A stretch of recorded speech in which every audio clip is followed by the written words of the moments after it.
بر محمد وآل محمد صلوات.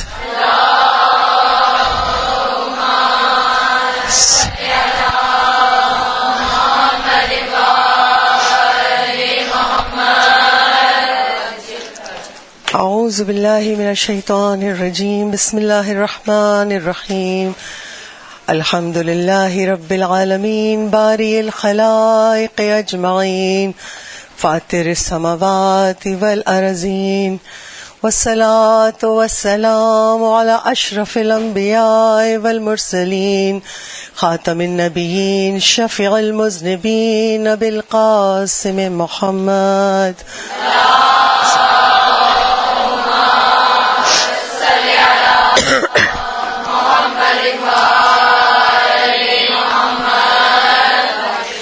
وعلى آلہ الطیبین الطاہرین المظلومین المعصومین.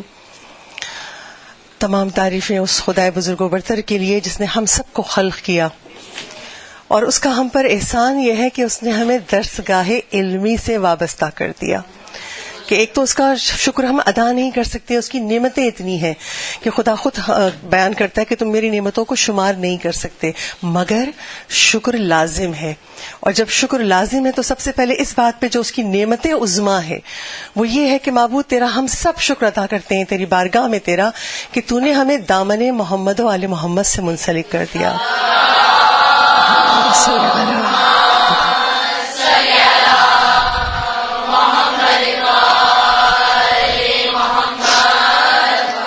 اور پھر اس بات کا شکریہ کہ معبود تو نے محمد و آل محمد کی معرفت حاصل کرنے کے لیے ہمیں اس درسگاہ سے منسلک کر دیا، کیونکہ یہ علمی درسگاہ ہی ہیں، مدرسے ہی ہیں جہاں جا کے ہم سیکھتے ہیں کہ مقام محمد و آل محمد کیا ہے، اور اگر ہم ان کے دامن سے وابستہ ہیں تو پھر کیا ذمہ داریاں ہیں ہماری.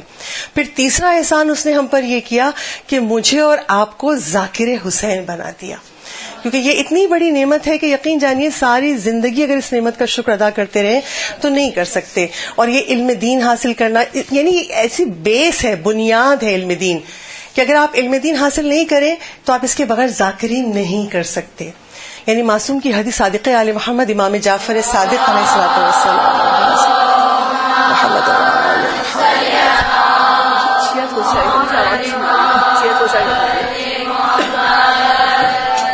بار دیگر سلوات بھیج دیجیے.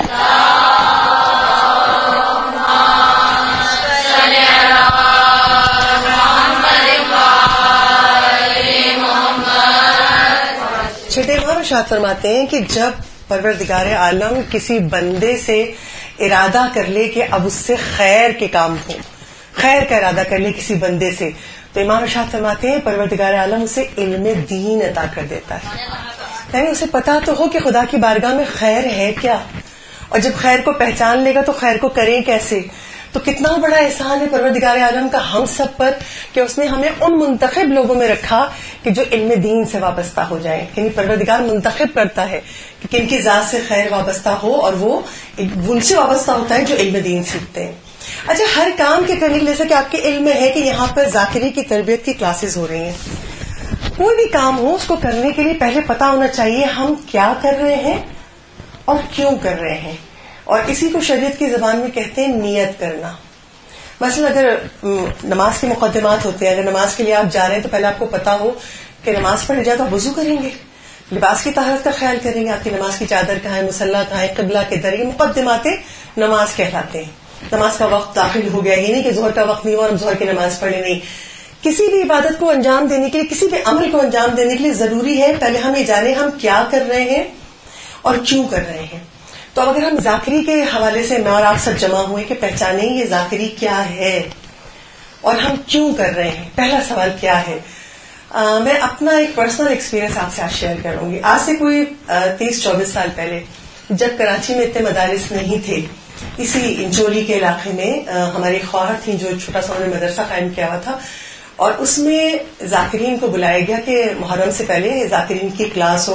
ہماری خوش نصیبی یہ تھی کہ اس وقت ہم سے مخاطب تھے مولانا صادق حسن صاحب، اور ان کا ایک جملہ، یعنی مجھے ذاکری کرتے تقریباً 28 سال سے زیادہ عرصہ ہو گیا ہے، مگر وہ جملہ آج بھی میرے لیے مشعل راہ ہے.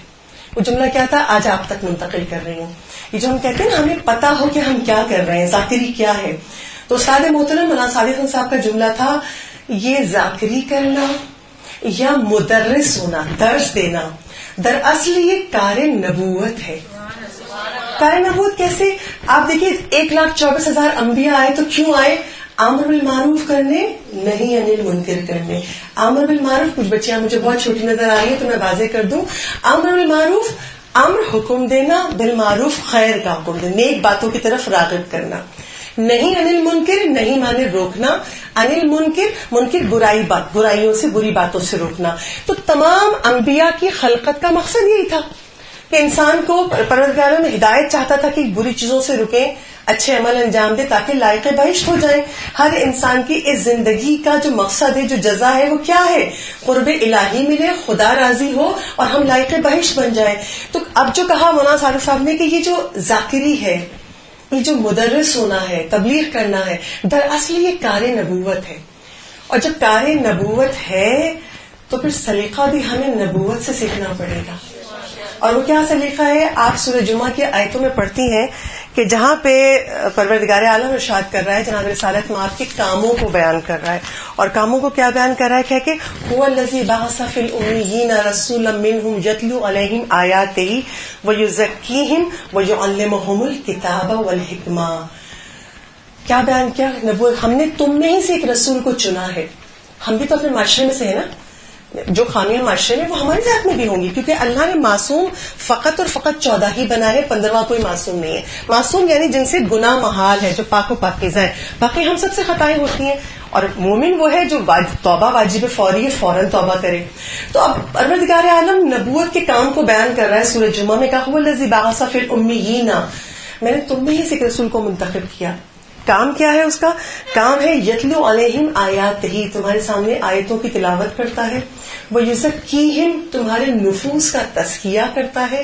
وہ یعلمہم الکتاب والحکمہ, تمہیں کتاب و حکمت کی تعلیم دیتا ہے. اب یہ 3 چیزیں ہیں, آج اس کو سمجھ لیجئے, پھر زندگی بھر آپ میرے استاد مولانا صادق صاحب کو دعائیں دیں گی. یعنی جب یہ ذاکری کار نبوت ہے تو 3 چیزیں سمجھ لیجئے. کتاب ثمرات الحیات کی پہلی جلد میں آقا محمود اصفہانی بیان کرتے ہیں, اس آیت میں پروردگار عالم نے 3 چیزوں کو ہم پہ واضح کر دیا. اگر میں اور آپ ذاکری سے منسلک ہیں اور کار نبوت انجام دینا چاہتے ہیں تو 3 چیزوں کا علم ہمارے پاس ہونا چاہیے. یتلو علیہم آیاتہ ویزکیہم ویعلمہم الکتاب والحکمہ. علم اصول دین ہمارے پاس ہونا چاہیے, علم فروع دین ہمارے پاس ہونا چاہیے, اور علم اخلاق ہمارے پاس ہونا چاہیے. تو اب مسئلہ یہ ہے کیسے ہونا چاہیے, ابھی آگے بیان کرتی ہوں کہ جب ہم ذاکری کی فیلڈ میں آتے ہیں تو ہمیں کیسے ان چیزوں کو لے کے چلنا ہے. تو اب ضروری یہ ہے کہ اگر کوئی چاہے کہ میں چند کتابیں پڑھ لوں, درس میں چند نیٹ پہ سن لوں, اور میں نے یہاں سے ایک پیراگراف نکالا اور نیٹ میں سے ایک ٹوٹا نکالا اور جوڑا, تھوڑی لفاظوں کی چٹخارا شامل کیا اور جناب مجلس پڑھ لیں, نہیں, وہ تقریر تو بن جائے گی, مجلس ہرگز نہیں بنے گی. کیا فرق ہے تقریر اور مجلس میں؟ آگے اسٹیپ بائی اسٹیپ آپ کے سامنے پیش کرتی ہوں. تو پہلی چیز, جب تک آپ درسگاہ علمی سے وابستہ نہیں ہوں گے, یہ مدارس ہیں جہاں ہمیں علم سکھایا جا رہا ہے کہ اصول دین کا علم کیا ہے, تاکہ آپ کے عقائد بھی مضبوط ہوں اور آپ معاشرے میں جا کے پیغام دے سکیں. کیونکہ اکثر لوگ سوال کرتے ہیں, پتہ نہیں کیا مشکل ہے, ہم یہ نماز روزہ پڑھ رہے ہیں اور ہمارے یہ خدا دعا نہیں سن رہا, میرا بچہ اتنا قابل ہے. یہ ذاکرین کے پاس آتے ہیں نا, مجلس ختم ہوئی نہیں, اب لوگ کہاں جائیں, سوال تو پوچھیں گے نا. اور فلاں بچہ میرا اتنا قابل ہے, اتنے سال سے بے روزگار بیٹھا ہے, پتہ نہیں ہمارے اوپر کیوں مسائل ہیں. اگر آپ اس سوال پہ ذرا سا غور و فکر کریں تو کیا ہوتا ہے, مثلا یہ خدا کی عدالت پہ شک کرنے والی بات ہے. میرا بچہ تو قابل تھا مگر اللہ نے ہمیں پریشانی میں رکھا ہوا ہے. دراصل گڑبڑ کیا ہوتی ہے, ہم واضح طور پہ نہیں کہہ رہے ہوتے, لیکن دراصل یہ عقائد کی گڑبڑ ہوتی ہے. اگر ہم اسے کہیں کہ اللہ نے کب کہا ہے کہ آپ ایک بہت بڑے ادارے کے سربراہ بننے کی پوسٹ پہ جائیے, رزق حلال کمانے کی آپ کوشش کیجیے, خدا اس میں برکت ڈالے گا. پھر آپ جہاں پہنچنا چاہتے ہیں خدا آپ کی کوششوں کو دیکھ کے, ہمارا کام کوشش کرنا ہے, اس کو مقصد تک پہنچانا, اسے کامیابی تک پہنچانا بے شک خدا کے ہاتھ میں. تو اب ہوتا کیا ہے کہ اب ہم ان باتوں میں, اگر آپ بہت سارے سوالات ہیں ایسے, تو وجہ کیا ہوتی ہے کہ عام پبلک میں, عام معاشرے میں عقائد کے بارے میں بہت ساری غلط فہمیاں ہوتی ہیں. اب آپ کو اللہ نے ممبر بٹھا دیا, ممبر رسول ہے جس پہ ہم اور آپ بیٹھتے اس قابل نہیں ہیں ہم. نہ ہماری زبانوں میں پاکی و طہارت ہے، مگر یہ مولا کا احسان ہے کہ مولا نے یہ ذمہ داری ہمارے کندھوں پہ رکھی ہے اور ہم نے قبول کیے کہ ہم ذاکری کرنا چاہتے ہیں.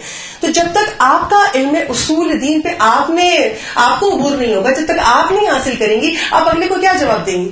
ہاں وہ یوں کر لیں گے، مطلب تشفی نہیں ہوگی معاشرے کی، معاشرے تک حق نہیں پہنچے گا. تو ذاکری کے لیے سب سے پہلی چیز جو آپ اپنے ذہن میں رکھیے، آپ کو علم دین سیکھنا ہے. یہ پہلی سیڑھی ہے. اصول دین کا بھی علم آپ کو ہونا چاہیے. اصول فروع دین، نماز، روزہ، حج، زکوٰۃ، جتنی عبادات ہیں، جتنے زندگی کے معاملات ہیں، شریعت نے کتنی طرح ہماری رہنمائی کی ہے. جب تک، اور یہ سب چیزیں مدرسے ہی میں ملیں گی آپ کو اور کہیں نہیں ملیں گی. ٹھیک ہے. اس کے بعد جب آپ نے علم اصول دین، علم فروع دین سیکھا، اب ذہن میں یہ نہ آ جائے کہ ہم کچھ ہیں، لوگ تو کچھ کرتے ہی نہیں، ہم تو پردہ بھی کرتے ہیں، ہم تو اپنی نیند بھی قربان کرتے ہیں، مدرسے میں جاتے ہیں، تو ہم کچھ نہیں. تیسری چیز یہی سورہ جمعہ کی آیت بیان کری جو آقا محمود اصفہانی نے کہا کہ اس آیت سے مراد تیسرا علم اخلاق ہے. کہ اخلاق آپ کو، اصل میں علم اخلاق کیا ہے؟ ہمیں ابدیت کے دائرے میں رکھتا ہے. ہم کچھ نہیں ہیں، خدا نے ہمیں توفیق دے دی تو ہم نے استفادہ کیا، اور اگر ہم ایمان پہ ثابت قدم رہے تو پھر ہم اپنی ذمہ داری سے عہدہ برا ہو سکیں، ہم ویسے ذمہ داری کو ادا کر سکیں جیسے امام ہم سے چاہتے ہیں. ٹھیک ہے. تو پہلی چیز واضح ہو گئی کہ جب تک آپ علم دین کے نہیں سیکھیں گے اس وقت تک آپ اس فریضے کو صحیح سے انجام نہیں دے سکتے. پہلے سوال کا جواب مل گیا کیا کہ ہم ذاکری کیا ہے. ٹھیک ہے. کیا کر رہے ہیں، ٹھیک، کیسے ہم جو کر رہے ہیں تو کیوں کر رہے ہیں. اس لیے کر رہے ہیں کہ جب امام حسین مظلوم چلے تھے مدینے سے تو اپنے سفر کا مقصد بتا کے چلے تھے. آپ سب کے ذہن میں مولا کے جملے، وصیت کے جملے ہیں، میں جا رہا ہوں کسی فساد کے لیے نہیں، کسی لالچ کے لیے، کسی عہدے کی لالچ کے لیے. میں جا رہا ہوں امر بالمعروف کرنے، نہیں عن المنکر کرنے، تاکہ اپنے نانا کی امت کی اصلاح کر سکوں اور میں اپنے نانا اور بابا کی سیرت پر عمل کرتے ہوئے یہ فریضہ انجام دوں. ٹھیک ہے. مقصد حسین واضح ہے نا. یعنی اگر ایک جملے میں بیان کریں تو مقصد حسین کیا تھا؟ امر بالمعروف کرنا، نہیں عن المنکر کرنا. وہ جو میں نے شروع میں جملہ کہا نا، کار نبوت و امامت یہی ہے. اگر آپ ان کی ذمہ داریوں کو ایک جملے میں بیان کرنا چاہیں تو یہ ہے امر بالمعروف کرنا، نہیں عن المنکر کرنا. تو اب مجلس حسین کا مقصد وہی ہوگا جو امام حسین کے کربلا جانے کا مقصد تھا. جب آپ ذاکری کی فیلڈ میں آتے ہیں تو لوگ آپ کو بک کرتے ہیں، ہماری ایک مجلس پڑھ دیجئے، 2 مجلسیں پڑھ دیجئے، ایک ہفتے بعد ڈیٹ ہے. جس دن مجلس ہوتی ہے اس سے ایک دن پہلے فون بجتا ہے.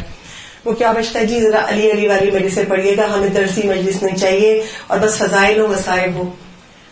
فضائل و مصائب کیا مدرسے والے جو مجالس پڑھتے ہیں کہ علماء پڑھ رہے ہیں تو کیا نہیں ہوتے ہیں نا.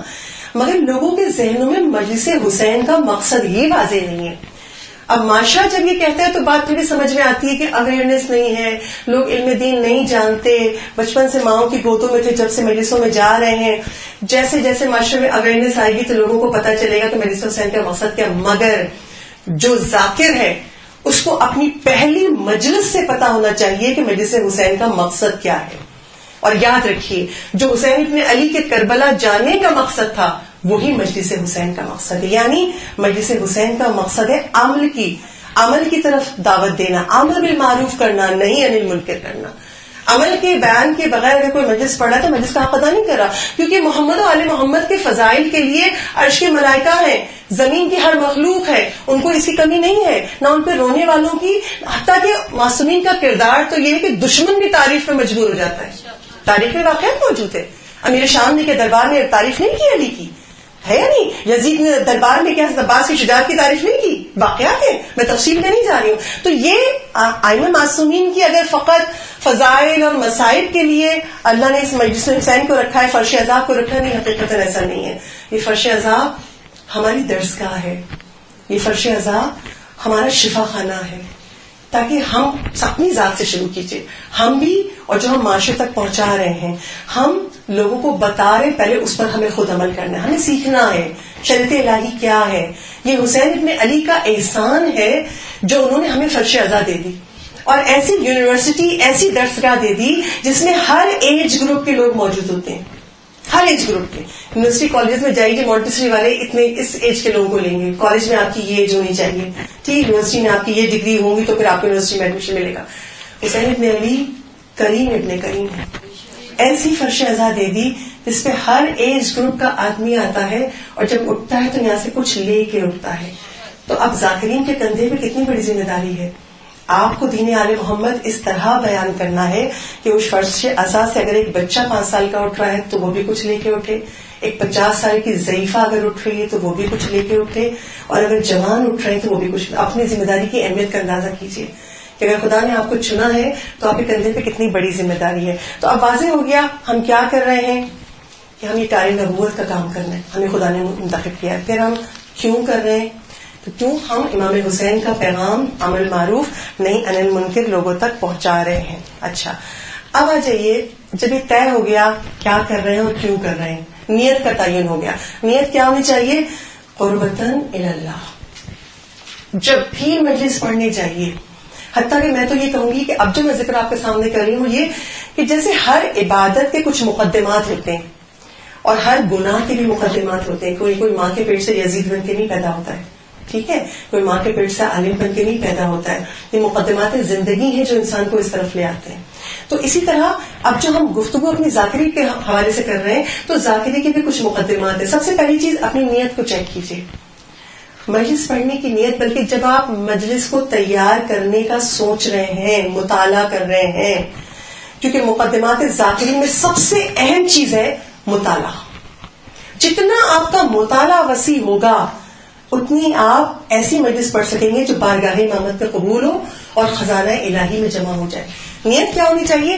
معبود یہ عبادت کی توفیق تو نے دی, ہم قربتاً اللہ ذکر امام حسین کر رہے ہیں, اور خدا یہ عبادت اس طرح سے ہو جائے, توفیق تیری شامل ہو جائے محمد وآل محمد کے وسیلے سے, یہ عبادت جو ہم ذکر کر رہے ہیں یہ تیرے خزانے میں جمع ہونے کے قابل ہو جائے اور محمد وآل محمد ہم سے راضی و خوشنود ہو جائے. قربتاً اللہ. ہمیشہ جب آپ مطالعہ شروع کر رہے ہیں, سب سے پہلی چیز جو ہے ذاکری کی آپ تیاری میں وہ ہے آپ کا مطالعہ. اور جس وقت آپ مطالعہ شروع کریں اس وقت ہی آپ کوشش کریں باوضو ہو. جب آپ نے سوچا کہ آپ کو کوئی کتاب نکالنی ہے, اسٹڈی کرنا ہے, کوئی لیکچر سننا ہے, نیٹ پہ سننا ہے, یا کوئی کتاب سے آپ کوئی موضوع کے حوالے سے تیاری کرنی ہے, باوضو ہو. اور میں اپنا ایک چھوٹا سا پرسنل ایکسپیرینس آپ کو, معصوم 14 دروازے ہمارے پاس ہیں, آپ جس سے متصل ہو جائے. جو میں نے اپنے استادوں سے سیکھا, جو میں نے بی بی جناب سیدہ کی تسبیح جو میں نے اپنی زندگی میں آج تک 28 سال سے زیادہ ہو گیا مجھے پڑھتے ہوئے, ناممکن ہے کہ میں تسبیح زہرا پڑھے بغیر مطالعہ کر لوں, یا میں مجلس لکھ لوں, یا میں پڑھنے جاؤں تو راستے میں تسبیح زہرا نہ پڑھی ہوں. اتنی اکثیر ہے یہ تسبیح, معصوم کا ہر کلام, ہر چیز. مگر کچھ چیزیں ایسی ہوئی کہ ہم نے بارہا سنی, تو ہم نے غور فکر نہیں کیا. یعنی جناب زہرا جب اپنے گھر میں 400 لوگوں کا, جو اصحاب صفہ ہوتے تھے, 400 لوگوں کے لیے روٹیاں پکانی کوئی آسان کام نہیں ہے. میرے اور آپ کے گھر میں 4 افراد آ جائیں, 10 آ جائیں تو ہماری تو بھویں تن جاتی ہیں, بھائی کیا ہے بتائے بغیر آ گئے, پہلے سے بتانا چاہیے تھا, کیسے 10 کام ہے گھر میں. اور بی بی اس طرح سے روٹیاں بنا رہی, اتنا مشکل کام ہے, کنویں سے پانی بھی کھینچ رہی ہیں, چکی بھی چلا رہی ہے کہ ہاتھوں سے خون جاری ہو جاتا ہے. اور جب مددگار چاہیے تو رحمت للباب, رحمت للعالمین باب ہے, انہوں نے کیا ادا کیا؟ یہ تسبیح زہرا. تو جو تسبیح زہرا بی بی کے امور کو مکمل کر دے تو کیا میرے اور آپ کے امور کو مکمل نہیں کرے گا؟ ہم متوسل ہوتے نہیں ہیں معصومین سے. تو میں ایک چھوٹی سی چیز, میں طالب علم ہوں, آپ لوگ ینگسٹر ہیں, میں بوڑھی طالب علم ہوں, بس یہ فرق ہے. لیکن ہمیشہ معصومین کے توسل کے بغیر جب آپ مطالعہ شروع کریں, ابھی آپ نے پیپر اٹھایا ہے, پین اٹھایا ہے کہ آپ میں اسٹڈی کر رہی ہوں یا درس سن رہی ہوں نیٹ پہ, تو میں پوائنٹس نوٹ کروں, اس سے پہلے مقدمات ذاکری میں سب سے پہلی چیز باوضو ہو جائیے, معصومین سے توسل کیجیے. اچھا, اکثر ذاکرین کو دیکھتے ہیں کہ جب مجلس تیار کر رہے ہوتے ہیں تو طریقہ کیا ہوتا ہے کہ بھائی کتابیں نکالیں, یہاں سے ایک پیراگراف شروع میں نا ذرا, کیونکہ ہوتا ہے کہ جوش ہوتا ہے, شروع میں ہوش نہیں ہوتا ہے. اور جوش اور ہوش کو جتنا آپ بیلنس کرتے جائیں گے, آپ معصومین سے متوسل رہیں گے, پھر آپ دیکھیے آپ کی مجالس کیسی تیار ہوتی ہیں. ہوتا ہے کہ عموماً ذاکرین یہ کرتے ہیں, فلاں 4-5 کتابیں نکالیں. اور ایک آپ کو چھوٹی سی نصیحت کروں گی کہ وہ یہ کہ ہمیشہ کتابیں بھی علماء کی خریدی ہے. میں خود ذاکر ہوں, مگر میں کہتی ہوں میں ذاکرین کی کتابیں نہیں خریدتی. علماء کی کتابوں میں ایک تقریر میں نہ جانے کتنی کتابوں کا نچوڑ ہوتا ہے, پہلی چیز. اور دوسری چیز ہمیں پتہ ہے کہ آتھینٹسٹی ہے, یعنی کہ مستند چیز ہے. ذاکرین کے اب ہم اتنے سال سے اس فیلڈ میں, تو ہم لوگ دیکھتے ہیں ذاکرین کبھی کچھ سنی سنائی بات بھی بیان کر دی. علماء کبھی ایسا نہیں کرتے. جو علماء بعمل ہیں وہ ہمیشہ کتاب ریفرنس دیں گے آپ کو پڑھتے ہوئے, انہوں نے مرکزی علم سے علم سیکھا ہے, تو وہ ان کی زبان میں جو چیز جاری ہو رہی ہے وہ مستند ہے. تو کیوں ہم پھر جب ایک چیز مستند چیز موجود ہے, علماء کی کتابیں موجود ہے, درس پہ علماء کے, نیٹ پہ علماء کے درس موجود, تو پھر ہم کیوں جائیں ادھر ادھر؟ تو پہلی چیز تو یہ سمجھ لیجیے کہ آپ نے علماء سے استفادہ کرنا ہے, یا وہ لوگ جو بہت باعمل ہیں, جن کے بارے میں آپ کو یقین ہے کہ یہ سنی سنائی بات نہیں, یہ مستند باتیں بیان کریں. اچھا, مگر پھر بھی اب وہ کیا ہوتا ہے کہ جی 4-5 کتابیں سامنے رکھی, ادھر سے ایک پیراگراف نکالا, ادھر سے نکالا, ادھر سے نکالا, نیٹ پہ سنا, فلاں کو یہ بات اچھی لگی, وہ نوٹ کر لیا, یہ سارے ٹوٹے جوڑے, تھوڑا زبان کا چٹخارا لگایا اور سمجھتے ہیں مجلس تیار ہو گئی. یہ مجلس نہیں ہوتی, تقریر بن جاتی ہے, مجلس نہیں بن پاتی. مجلس اور تقریر میں بڑا فرق ہے. کیا فرق ہے؟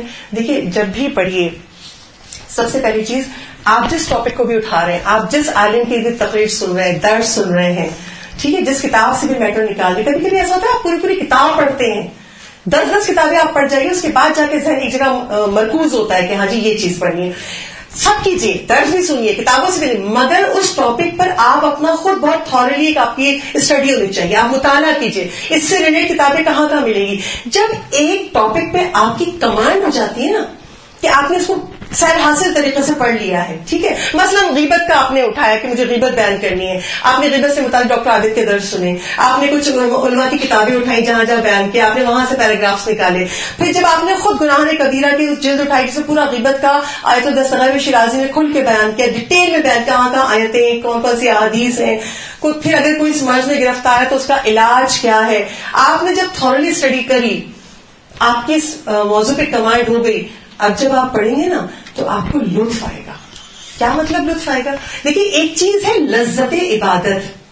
بہت سے لوگ نماز پڑھ رہے ہوتے ہیں, ایسے نماز پڑھے ہوتے ہیں کہ جیسے بوجھ اتار رہے ہیں, ٹھیک ہے, اور کچھ لوگ ایسے نماز پڑھے ہوتے ہیں کہ ان کو قیام میں بھی لطف آ رہا ہوتا ہے, انہیں سجدے میں دعا مانگتے بھی لطف آ رہا ہوتا ہے, انہیں تسبیح زہرا پڑھتے بھی لطف آ رہا ہوتا ہے. بہت سے لوگ روزے رکھتے ہیں, کراچی کی گرمی میں رمضان آ رہا ہے, کچھ تو گرمی کی ہائے ہائے ہائے ہائے کہتے ہیں, اللہ اتنی گرمی, اللہ اتنی گرمی, کیسے روزہ رکھیں گے. اور کچھ لوگ یہ سوچ کر روزے رکھ رہے ہوتے ہیں کہ میرے مولا علی, مولا کائنات علی ابن ابی طالب علیہ الصلوۃ والسلام,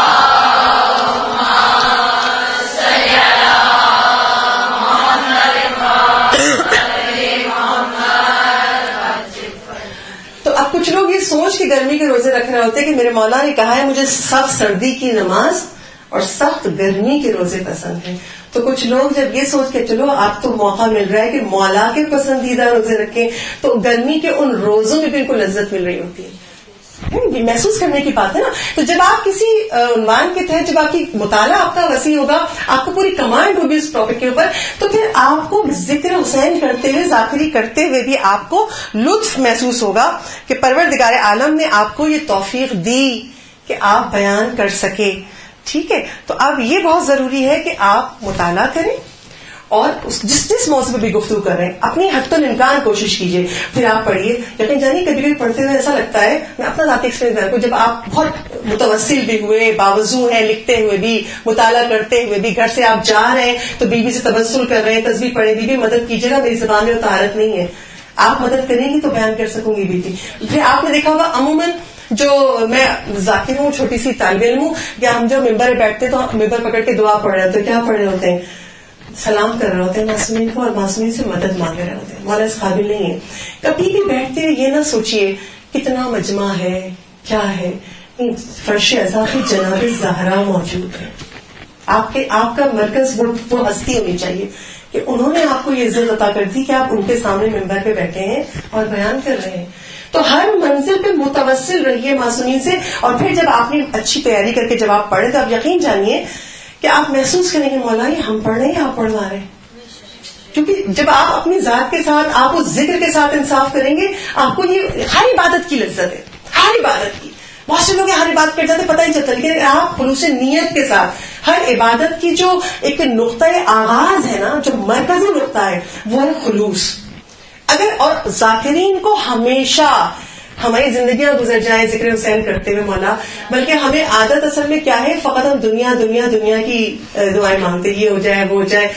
دعائیں جب مانگی نا، خدا اس دنیا کا بھی ہے، آخرت کا بھی ہے، عالم برزخ میں بھی، عالم قیامت میں بھی، ہر منزل پہ ہمارا پروردگار ہے. تو دعا مدھوری کیوں مانگتے ہیں؟ یوں کیوں نہ مانگے؟ میں تو مولا سے یوں کہتی، مولا اس دنیا میں آپ نے توفیق دی ذکر حسین کرنے کی، مولا مجھے برزخ میں بھی توفیق ملے، مولا مجھے میدان قیامت میں بھی توفیق ملے. مولا اگر بہشت پہنچ جاؤں، اعمال اس قابل نہیں ہے، مگر مولا اگر تیرا فضل مجھے پہنچا دے بہشت میں، تو وہاں بھی مولا سے سنیں، کیونکہ وہاں تو وہ جگہ ہے نا جہاں والے محمد سے درس معرفت سنیں گے، مولا سنیں اور پھر اہل جنت کو سنائیں. تو یہ ذکر حسین کی دعا فقط ایک دنیا کی نہیں مانگیے، آپ زندگی بھر ہر مجلس سے پہلے اپنے خلوص کو چیک کیجیے.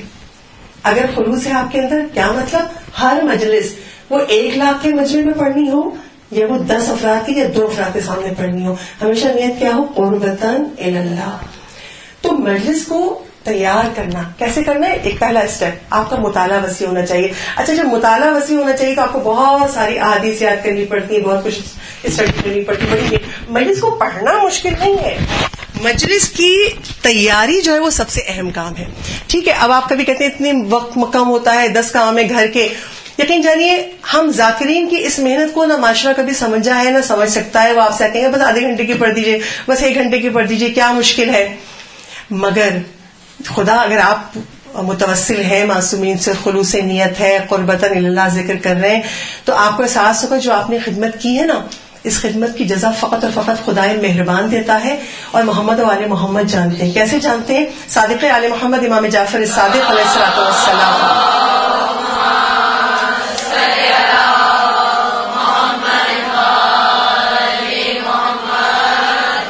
چھٹے امام اپنے صحابی فضل بن یسار سے مخاطب تھے، اور امام نے کہا کہ سوال کیا اپنے صحابی سے کہ کیا تم مجالس میں ہماری احادیث کو بیان کرتے ہو؟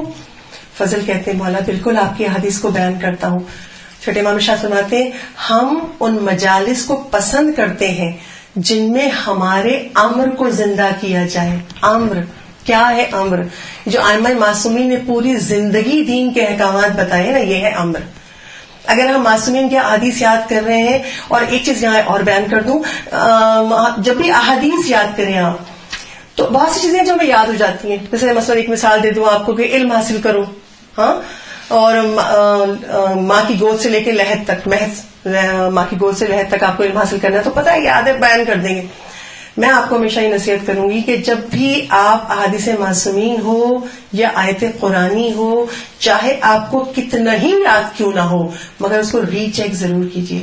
کیونکہ ممبر سے آپ یہ کہہ رہے ہیں کہ امام نے یہ ارشاد فرمایا، تو پھر امام کے ایگزیکٹ ورڈ آپ کو بیان کرنے، یعنی کہ بیان تو آپ مفہوم کر رہے ہیں لیکن ممبر پہ کہہ رہے ہیں کہ ہم مولا نے ارشاد فرمایا. بہت احتیاط کی ضرورت ہے. اسی طرح بہت ساری آیتیں قرآن کی، آیت تطہیر ہے، سورہ احزاب کی بہت ساری آیتیں جو ہم سب مجلسوں میں بچپن سے سن رہے ہیں، یاد ہیں.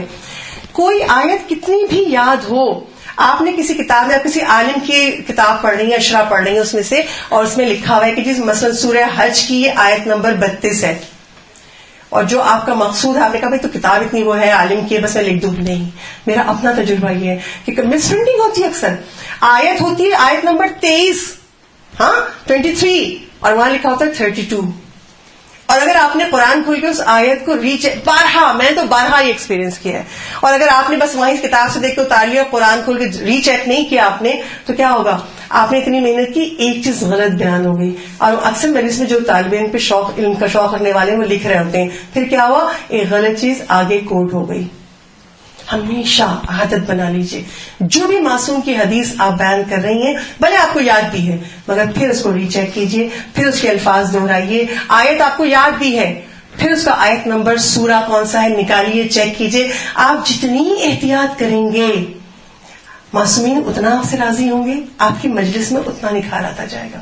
ٹھیک ہے، تو اب طے ہو گیا کہ پہلا مقدمات ذاکرین میں پہلی چیز کیا ہے کہ ہمیں اسٹڈی کرنا ہے. اپنے جو چیز بھی ہم اٹھا رہے ہیں اس پر ہمیں اپنے موضوع پہ کمانڈ ہونی چاہیے. اچھا، جب آپ کی مجلس علمی مجلس ہو جائے کہ آپ کسی چیز کو بیان کریں، عمل کی تبلیغ کیسے کریں گے؟ آپ عمل کی تبلیغ کرنے کے لیے آپ کو قرآن کی آیت کا حوالہ دینا ہوگا، آپ کو احادیث معصومین بیان کرنے ہوں گے، واقعات کو پیش کرنا ہوگا. تو جب آپ یہ سب کچھ کریں گے اور آپ کی مجلس ایک علمی مجلس ہو جائے گی، تو آپ کو پتا ہے اس کا درجہ کتنا بلند ہو گیا. جناب رسالت مآب احمد مجتبیٰ محمد مصطفیٰ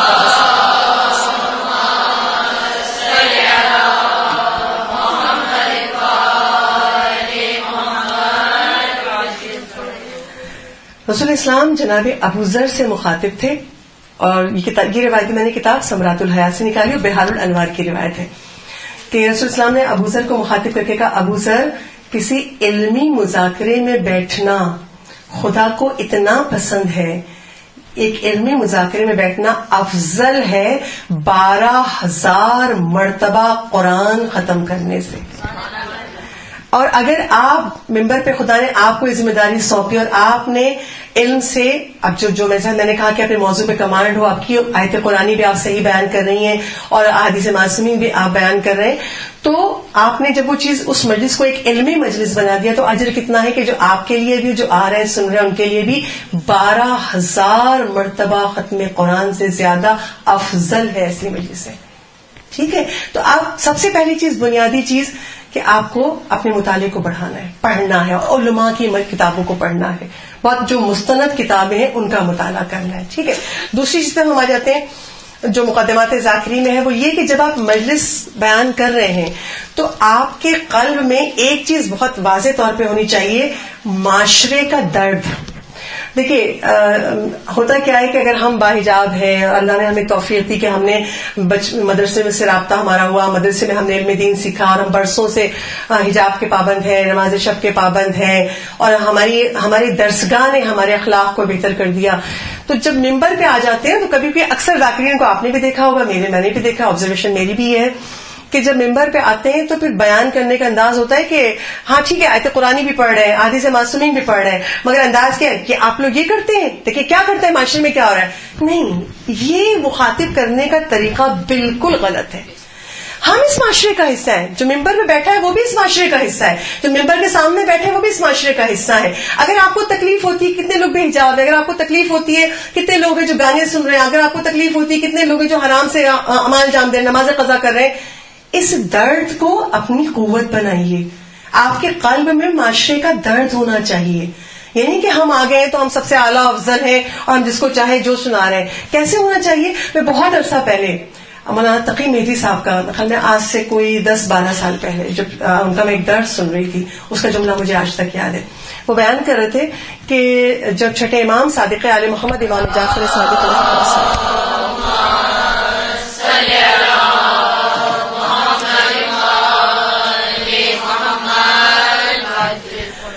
تو جب درس بیان کرنے میں بیان کے چھٹے امام جب درس دیا کرتے تھے تو کبھی کبھی مختلف مذاہب کے علماء ان کے درس میں ہوتے تھے، یہ آپ سب بھی جانتے ہیں ماشاءاللہ، اور کبھی کبھی 900 علماء کے قریب لوگ ان درس میں ہوتے تھے. چھٹے امام جس مقام پہ درس دے رہے ہوتے تھے، مخاطب ہوتے تھے، لوگ سامنے بیٹھے تو پیچھے ایک تحریر بڑی بڑی لکھی ہوئی ہوتی تھی. کیا لکھا ہوتا تھا؟ یتیم وہ نہیں ہے جو باپ سے محروم ہو جائے، یتیم وہ ہے جو علم سے محروم ہو جائے. تو امام زمانہ کی غیبت میں ہم سب یتیمان آل محمد ہیں، اور خصوصیت سے وہ لوگ، دیکھیں آج میں اور آپ اگر حجاب کر رہے ہیں تو وجہ کیا ہے؟ ہمیں وہ علم مل گیا نا، ہمیں توفیق الہی مل گئی، ہم نے سیکھ لیا، ورنہ ہم بھی ویسے ہی ہوتے. اگر آج آپ نے نماز کی اہمیت سیکھ لی تو آپ کسی بھی حال میں نماز قضا نہیں کریں گے. اگر آج آپ نے سیکھ لیا کہ والدین کا احترام کیا ہے تو کچھ بھی ہو جائے آپ والدین کی بد احترامی نہیں کریں گے، بلکہ یہ چیز اپنے بچوں تک منتقل کریں گے نا. تو وجہ کیا ہے؟ ہمیں علم مل گیا، ہمارے قلب میں اتر گیا وہ علم، تو آج ہم نیک عمل کر رہے ہیں. تو جن بیچاروں کو ملا ہی نہیں، ہاں اگر ان کو بھی مل جاتا تو شاید وہ بھی سب عمل کر رہے ہوتے. تو کبھی بھی ممبر پہ بیٹھ کے سامنے والوں کو یہ مت سمجھیے کہ بھئی اتنے بڑے پورش ایریا میں بھی مجالس پڑھنی پڑتی ہیں، بہت چھوٹے چھوٹے ایریا میں مجالس پڑھنی پڑتی ہیں. جو بھی ہیں وہ سب یتیمان آل محمد ہیں. ٹھیک ہے، اور یتیموں کے لیے رسول اسلام نے کیا کہا؟ جناب رسالت مآب احمد مجتبیٰ محمد مصطفیٰ صلی اللہ علیہ وسلم،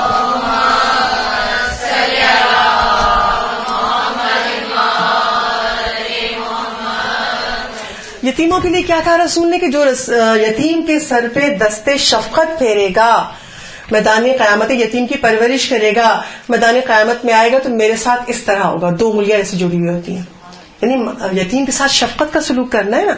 کبھی کبھی کیا ہوتا ہے کہ ہم تیاری تو بہت اچھی کر لیتے ہیں مجلس کی، لیکن جب بیان کر رہے ہوتے ہیں ذاکری، اب میرا تیسری چیزوں میں بیان کر رہی ہوں آپ کے سامنے، ذاکری کیسے کریں، ڈیلیور کیسے کریں، بیان کیسے کریں. آپ عمل کی تبلیغ تو کر رہے ہیں مگر بیان کیسے کریں.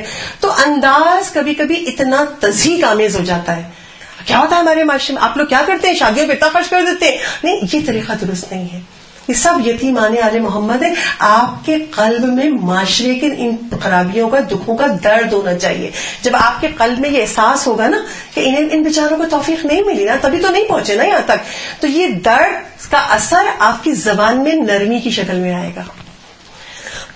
یعنی اب جو آپ بیان کریں گے وہ بڑے گداز سے, بڑی نرمی سے, بہت لفظوں کا چناؤ بہت احتیاط سے کریں گے. پھر آپ کی بات آپ کے قلب سے نکلے گی, دوسرے کے قلب تک پہنچے گی. ٹھیک ہے, تو پہلی چیز کہ آپ کے دل میں معاشرے کی ان تکالیف کا یہ جو ہم دیکھ رہے ہیں غصہ نہیں آنا چاہیے. شروع میں یہ ہوتا ہے, کیا ہوتا ہے, جوش ہوتا ہے نا, ہوش نہیں ہو رہا ہوتا کہ بس ہم ابھی ایک ہوتا ہے نا کہ ہم نے پڑھا ہے نکالا ہے تو ہم سب کچھ سنا ڈالیں. دل میں آپ کے ان کی جو خامیاں ہیں کو دیکھ کے دل میں درد ہونا چاہیے. زبان آپ کی بہت نرم ہونی چاہیے. اچھا, اور جب آپ بیان کر رہے ہیں تو جب ذاکری کی فیلڈ میں آپ آتے ہیں تو ایک فکر یہ ہوتی ہے کہ ایسی جگہ جائیں جہاں بڑا عزت و احترام ملے, جہاں مجمع بھی ذرا زیادہ ہو, ذرا نعرے لگیں, ذرا واہ واہ ہو, اور اگر تبرک بھی ذرا زیادہ مل جائے تو گھر والے خوش ہو جائیں گے, اور اگر تحفے تحائف مل گئے تو پھر کیا ہی کہنا, پھر تو ہر سال ان کی پڑیں گے. یہ سب خیالات آتے ہیں. شیطان کسی حال میں مومن کو چھوڑتا نہیں ہے, وسوسے ہیں. تو ایک جملہ میرا یاد رکھیے گا ہمیشہ, ہم ذاکر حسین نوکر حسین ہیں. ٹھیک ہے. اچھا, ان نوکر حسین بھی میں ابھی اس سال اشرا پڑھ رہی تھی جہاں پہ, تو میرا عنوان یہی تھا کہ عزاداری رسم نہیں عبادت ہے. تو وہاں میں نے پھر روزانہ ایک ایک چیز کو بیان کیا, مجلس کی جتنے ارکان عزاداری, تو وہاں یہ تذکرہ بھی آیا جو آج آپ کے سامنے بھی بیان کروں. دیکھیے, ہم یہ کہنے کا بھی شاید حق نہیں رکھتے کہ ہم امام حسین کے نوکر ہیں. کہاں مولا, کہاں ہم. لیکن یہ جملہ, یہ جو نوکری ہے نا حسین کی, ذاکری کیا ہے, حسین کی نوکری ہے. یہ جملہ عرفا اور علماء نے بیان کیا. اگر آپ یہاں ڈاکٹر عابد کے لیکچر سنتی رہی تو انہوں نے بھی اپنے درس میں کہا, میں آپ کو کتاب کا ریفرنس دے دوں, کتاب مقتل مطہر, اس میں شہید مرتضی مطہری نے اپنا ایک خواب نقل کیا ہے, اور اس خواب کو جب دیکھا تو ان کے زمانے میں ایک تھے, ایک بڑے عارف شخصیت, حاجی مرزا قمی, احمد قمی, تو وہ خواب کی تعبیر کا علم جانتے تھے. شیخ مرتضی مطہری نے جا کے ان کو اپنا خواب سنایا, اور کتاب میں وہ لکھتے ہیں شیخ مرتضی مطہری کہ میں کافی عرصے سے مجلس حسین نہیں پڑھ رہا تھا, پڑھتے تھے کچھ گیپ آ گیا تھا, نہیں پڑھ رہے تھے. کہا میں نے جب میں خواب کی تفصیل نہیں بتاؤں گی, آپ مقتل مطہر کھولیے, پیج نمبر 109 پہ آپ کو پورا واقعہ مل جائے گا. میں صرف بتا رہی ہوں کہ نوکر حسین کیوں کہتے ہیں. تو جب انہوں نے خواب سنایا تو احمد قمی صاحب نے جو تعبیر بتائی وہ کیا تھی, مرتضی حسین کی نوکری نہ چھوڑنا. یعنی یہ جو ذاکری تم کر رہے ہو, یہ خواب کی تعبیر تھی کہ جو اتنے عرصے سے چھوڑی ہوئی ہے, یہ حسین ابن علی کی نوکری ایسے نہ چھوڑنا. تو اب جب آپ نے جان لیا کہ ذاکری جو ہے وہ حسین کی نوکری ہے, ٹھیک ہے. علماء عرفا کہہ رہے ہیں ایک نوکر کی باڈی لینگویج کیا ہوتی ہے, ایک نوکر کے بولنے کا انداز کیا ہوتا ہے, اس کو فکر کیا ہوتی ہے, میرا مالک مجھ سے راضی ہو جائے. کہنے میں تو بڑا خوبصورت لگتا ہے کہ ہم حسین کے نوکر ہیں, مگر ہمیں اب ذاکری اس طرح کرنی ہے کہ بہت تبرک نہیں, بہت تحفے تحائف نہیں, بہت بڑا مجمع نہیں, فقط ہماری فکر یہ ہونی چاہیے مولا جو کچھ بیان کرے اس میں ایسی تاثیر ہو کہ مولا لوگوں پہ تقریب آپ کا پیغام پہنچے اور آپ راضی ہو جائیں. ٹھیک ہے, سمجھے آپ. نوکری حسین کا مطلب کیا ہے. کبھی بھی دیکھیں یہ وسوسے بہت آتے ہیں جب آپ کہیں پڑھنے جاتے ہیں نا, تو لوگ کہتے ہیں کہ جیسے اب اکثر یہ سوال ہوتا ہے جب ہم لوگ مجلس پڑھنے جاتے ہیں, کسی نئی جگہ پڑھتے ہیں, آپ کو ہمارا مجمع کیسا لگا. میں اس سوال کے جواب پہ خاموش ہو جاتی ہوں, میں ان کو جواب کہہ دوں, کیونکہ میرا مطمع نظر تو مجمع تھا ہی نہیں. ایک بیٹھا ہو یا 1 لاکھ بیٹھے ہو, ہم تو آئے ہیں پیغام امام حسین کو عمل کی تبلیغ دینے, لوگوں تک پہنچانے کے لیے. ٹھیک ہے. اور ایک واقعہ جو میں نے ایک عالم سے سنا, آج آپ کو سناؤں گی, اگر آپ کو یاد رہا تو ہمیشہ یاد رکھیے گا, ہم نوکر حسین ہیں تو ہماری گفتار سے بھی, ہماری رفتار سے بھی, ہماری باڈی لینگویج بھی بتائے کہ ہم حسین کے نوکر ہیں. پھر نوکر نخرے نہیں کرتا, جو کہہ دیا وہ کرنا ہے. آیت اللہ اجتہادی, آیت اللہ بروجردی کے زمانے میں ہوتے تھے, اور ان کی جو قبر ہے وہ بھی معصومہ قم کے روزے کے احاطے میں ہے, آقا اجتہادی کی قبر. یہ خود بیان کرتے ہیں, جب میں طالب علم تھا اور مشہد میں تھا, روز آنا جاتا تھا میں امام رضا کی زیارت کے لیے زری پر. تو ایک روز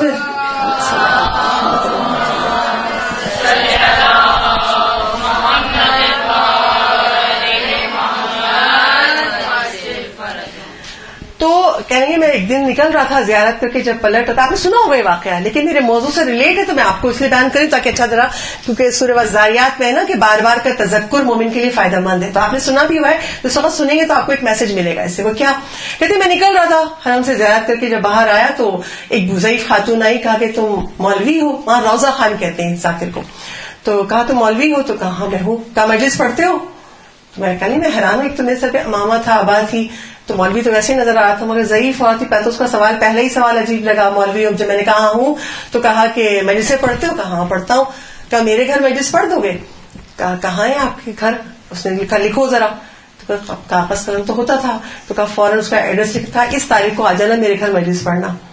خیر کہنے میں جاتا تھا مجالس پڑھنے کے لیے, وہ ایڈریس کو ڈھونڈتا ہوا نکلا, تو کافی راستہ میں نے سواری سے طے کیا, پھر اب دیکھا ابھی بھی آگے گلیاں ہیں, پگڈنڈیاں, تو بہت پیدل سفر طے کرنا پڑا.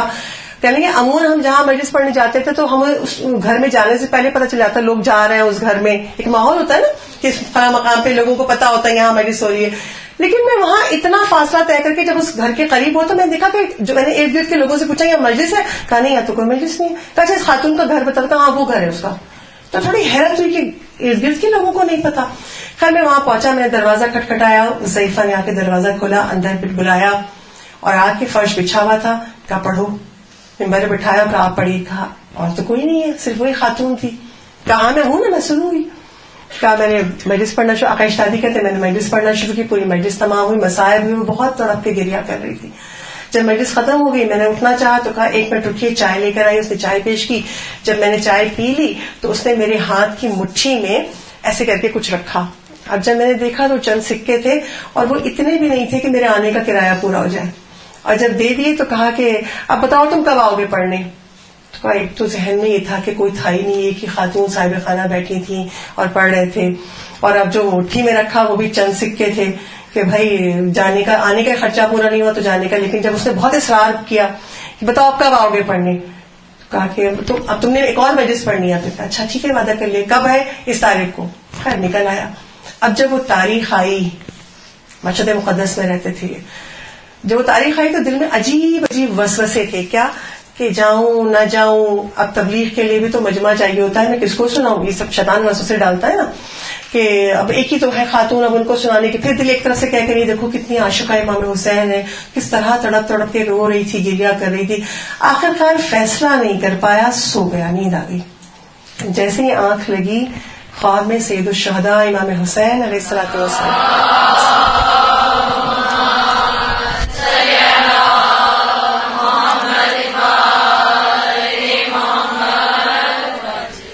امام حسین تشریف لائے, کہا اجتہادی اب اتنے بڑے ہو گئے ہو کہ ہماری مجلس نہیں پڑھتے. بس یہ جملہ فقط کہا, یعنی ان کا مقام ہوگا معصومین کی بارگاہ میں تب تو ان کو آ کے مولا حسین. اب ایک چیز یہاں سے اور میں مکمل کرتی ہوں, ایک چیز اور سن لیجیے. ہم معاشرے پہ تبلیغ کریں تو ہمارا لہجہ بدل جاتا ہے کبھی کبھی نا, بڑا امام وقت, امام معصوم سید الشہداء آئے ہیں اس کو نصیحت کرنے, کتنا میٹھا انداز ہے. اب یہاں سے سنیے, کیا اجتہادی اب اتنے بڑے ہو گئے ہو کہ ہماری مجلس نہیں پڑھتے. کہا ایک دم آنکھ کھلی, روتا ہوا ذریعہ امام رضا پہ پہنچا اور رو رو کے معافی مانگی, مولا مجھے معاف کر دیجیے, مجھ سے خطا ہوئی. اور پھر دوڑتا بھاگتا نکلا کہ نہیں مجھے پہنچنا ہے اس خاتون تک. اور پھر وہ سفر طے کیا سواری پہ, پھر پیدل چلتے بھاگتے دوڑتے اس کے گھر پہنچے, دروازہ کھٹکھٹایا. اس ضعیفہ نے دروازہ کھولا, آنکھوں سے آنسو بہ رہے تھے. اس نے پتا جملہ کیا کہا, جب تک مولا سے ڈانٹ نہیں پڑی نہیں آئے. یعنی پڑھنے والا ہو کہ سننے والا ہو, سب محضر امام میں ہے. امام کی نگاہ ہم سب پر ہے. تو کبھی بھی یہ مت سمجھیے ہم نے یوں کر دیا, نہیں ہم دل میں نیت کچھ اور ہے, نہیں ہم تو بالکل تکلف نہیں کرتے, نہیں ہمیں کچھ نہیں چاہیے. نہیں, امام آپ کے دل کی نیت سے واقف ہے. ٹھیک ہے, تو سب سے اب جو مقدمات ذاکری میں کیا گیا, کیسے بیان کرنا ہے, اپنے آپ کو واقعا نوکر امام حسین بنا لیجیے. کہیں پڑھنے جائیں, میں نے ایسے ایسے ذاکراؤں کو دیکھا ہے آج سے 20-22 سال پہلے کے علاقے میں, آج تک میں نہیں بھولی وہ بات. اب بھی سوچتی تو میرے کہتے ہیں مجھے میرے رویا رویا کانپنے لگتا ہے. میں ایک علاقے میں مجلس پڑھنے کے نام نہیں لوں گی, محبت ہو جائے. میں وہاں مجلس پڑھنے گئی, 28 سفر کی مجلس پڑھنے گئی تھی, جہاں میں پڑھ رہی تھی وہاں سے ایک جگہ سے مجمع آتا تھا پھر پہنچتا تھا. میں بیٹھی ہوئی تھی, لوگوں کا انتظار, جب خواتین آئی تو آپس میں کان میں چین میں گوئیاں, یعنی قرآن کی زبان میں نجوا کرنے لگی, سرگوشیاں. 1 2 3 کیا ہوا, سب کیوں سے سرگوشی کر رہے ہیں. تو کہیں گے جہاں سے ہم گئے تھے وہاں سے اٹھ کے آئے تو ذاکرہ مجلس پڑھے بغیر چلے گی. میں نے کہا کیوں, کہنے کہیں آپ نے مائک کیوں نہیں لگایا. میں مائک کے بغیر نہیں پڑھوں گی. آج تک میں جب سوچتی ہوں میرا جسم کا رواں رواں کانپنے لگتا ہے. یہ نوکر امام حسین کے انداز ہے. بس ہمیشہ یاد رکھیے گا, اس نے کسی کو ناراض کیا ہو یا نہ کیا ہو, معصومین کو تو ناراض کیا. نوکر امام حسین, یہ حسین ذاکری حسین کی نوکری ہے. ٹھیک ہے. اچھا, اگلے پوائنٹ کی طرف آتے ہیں. وہی چیز جو یعنی ہر منزل پہ ہم نے قربتاً اللہ اپنی نیت کو خالص رکھنا ہے. اور اب جب تقریر آپ چاہتے ہیں کہ میں نے کہا نا تقریر نہ ہو مجلس ہو, کیا فرق ہے؟ کبھی کبھی ہم بہت ساری روایتیں بہت ساری احادیث بیان کر رہے ہیں, لیکن اگر وہی جو میں نے ابھی بیان کیا قلب میں اگر درد نہیں ہے معاشرے کا اور ہم نے خود اس بات پر عمل نہیں کیا ہے, فقط لوگوں کو جا کے ہم بیان کر رہے ہیں, تو پھر وہ زبان میں تاثیر نہیں آ پاتی, نہ پھر مجلس میں آپ کو گریا کا وہ آپ کو نظر آتا ہے. جس مجلس میں گریا نہ ہو, معاشرے کے مسائل پہ گفتگو نہ ہو, بیان میں درد نہ ہو کہ آپ اب اس معاشرے کو, ہم اسی معاشرے کا حصہ ہیں جو سامنے والے, اور ہم الگ الگ دنیا میں نہیں رہتے, ایک ہی دنیا میں رہتے ہیں. تو جب آپ کی گفتگو میں اثر ہوگا, کیونکہ دیکھیے ایک مقرر کا اثر اس کے کلام میں ہوتا ہے, ایک محرر کا اثر اس کی تحریر میں ہوتا ہے. اگر ہم خود ہی خالص نہیں ہیں, ہماری نیت کچھ اور ہے, تو پھر ہماری زبان میں تاثیر نہیں آئے گی, تو پھر وہ مجلس نہیں بنے گی, پھر وہ تقریر بنے گی.